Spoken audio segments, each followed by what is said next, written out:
So Shazam has a lot of different age groups in the movie. Every different age group in our world has a different favorite Batman. So I want to start with that. Who is your personal favorite Batman? Since I'm from that era, you know, Tim Burton's Batman is close to my heart, but I really liked Ben Affleck as Batman, as his take. Thought he did a really good job. What happened to Christian Bale, for God's sake? How do you leave him out of the mix? You've named two. If you just name one, you can leave Christian out. But if you're going to do two...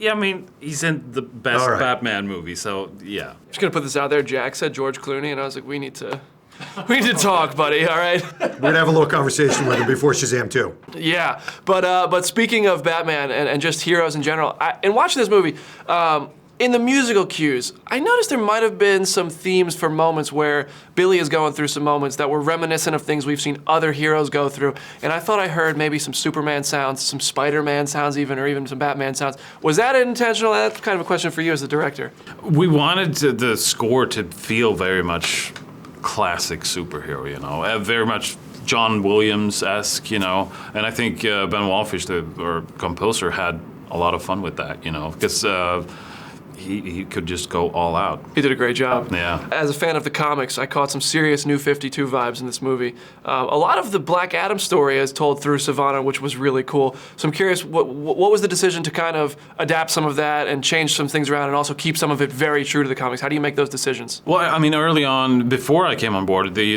had experimented with the possibility of doing a Shazam versus Black Adam movie, but I think they felt that was, you know, it was better to just focus on Shazam first and give him his proper space and not have to also do Black Adam.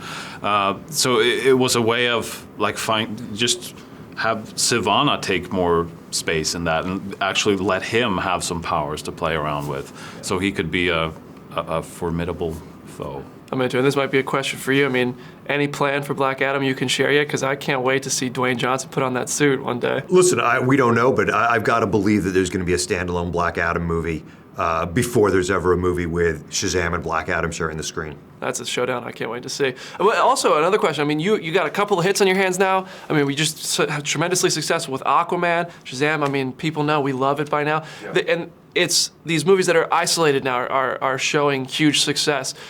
Is that kind of a new outlet? Can you talk about how you guys are approaching that as giving heroes their time to shine like you're doing with Shazam now? Yeah, I mean, I think that is the goal. It is giving heroes their time to shine and not feeling like you have to shoehorn in some, you know, universal connection amongst them all. And the studio's been incredibly supportive, and DC's been supportive about saying, take the time that you need to introduce these characters in the right way and tell the stories that you really want to tell and that the audiences really want to see with these characters. Yeah, and there was one detail in the movie. You guys gave Shazam a lot of nicknames. One was Zapped in America. So does that mean that Marvel Comics exists in the DC world? It was total coincidence. They just came up with that. Yeah. That's fair. Let me ask you, David, coming from the Annabelle background, it's a fun movie. It's a ton of fun. There's a lot of heart and it's a lot of lighthearted moments, but you also get to flex your horror muscles, which was so cool because you just switch so seamlessly. How did you achieve that balance, and what was the goal in that contrast? The goal was to set up the bad guys as a real threat, you know, so you really, when the kids are threatened, you believe it. Like, they could actually get hurt or even die, you know. I think that's important in a movie, to really set up the stakes and stay true to that. All right, and I love the movie, so I'm ready for a sequel already. Will I see you guys at Shazam 2 at any point? Absolutely.